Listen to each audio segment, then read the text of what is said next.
नमस्कार उद्योजकांनो, चाहुल उद्योगाची चॅनलमध्ये आपल्या सगळ्यांचं सहर्ष स्वागत आहे. व्यवसाय करण्यासाठी मुळात आत्मविश्वास खूप महत्त्वाचा आहे. उद्योग क्षेत्रातील महत्त्वाचा घटक म्हणजेच गृहउद्योग. आपण आजवर गृहउद्योगाविषयी खूप काही ऐकलं असेल. गृहउद्योग म्हणजे असा उद्योग की जो घर बसल्या करता येतो. प्रामुख्यानं गृहउद्योग या क्षेत्रामध्ये स्त्रियांचा सहभाग जास्त प्रमाणात आढळतो. एखादी स्त्रीसाठी उद्योजिका होण्यासाठी हा सगळ्यात मोठा प्लॅटफॉर्म आहे. म्हणूनच अनेक स्त्रिया या गृहउद्योगाशी निगडीत आहे, याला आपण नाकारू शकत नाही. पण काही लोकांचा गैरसमज झालेला आहे. गृहउद्योग म्हणजे स्त्रियांनीच करायचा, पण असं काही नाही आहे. पुरुषांची देखील तितकीच मोठी संख्या या गृहउद्योगामध्ये आहे. मुळात कोणत्याही व्यवसायाचा पाया म्हणजेच आत्मविश्वास असतो. आपल्या देशात उद्योग क्षेत्रात स्त्रियांना प्रचंड वाव आहे. आत्ताच्या काळाची गरज पाहता स्त्रियांनी व्यवसायाकडे जास्तीत जास्त लक्ष देणं खूप गरजेचं आहे. त्याकडे त्यांच्या पाऊलखुणा वळवणं खूप गरजेचं आहे. आजच्या स्त्रिया स्वतःला वेगवेगळ्या क्षेत्रात सिद्ध करताना तुम्हाला पाहायला मिळतील. व्यवसायामध्ये वेगवेगळ्या प्रकारचे अभ्यास करून मुली देखील त्या व्यवसायाकडे आपली ओढ निर्माण करत आहेत.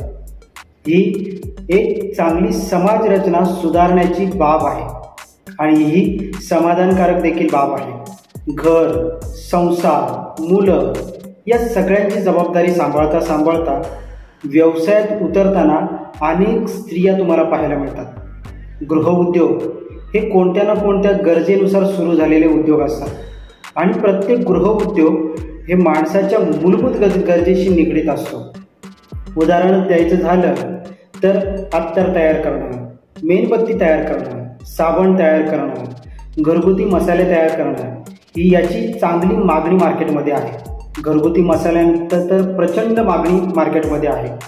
त्यानंतर वेगवेगळे छंद क्लासेस, छंद जे जोपासतात त्यांच्यासाठी क्लासेस आपल्याकडे आपण निर्माण करून देणं, शालेय अभ्यासक्रमाचे वर्ग सुरू करून देणं, ज्वेलरी तयार करणं, पुन्हा माशांची शेती झाली, अशा एक ना हजारो व्यवसायांच्या लिस्ट तुम्हाला गृहउद्योगामध्ये पाहायला मिळतील. परंतु कोणत्याही व्यवसायात उतरताना सर्वप्रथम त्याचा अभ्यास, त्या व्यवसायाबद्दल जाणून घेणं खूप गरजेचं आहे. जर का तुम्ही व्यवसायाचा अभ्यासच केलात नाही आणि त्या व्यवसायात उतरण्याचा प्रयत्न केलात तर निश्चितच कुठं ना कुठं तरी छोटा मोठा लॉस हा सहन करावा लागतो, का तर त्याचा अनुभव नसतो.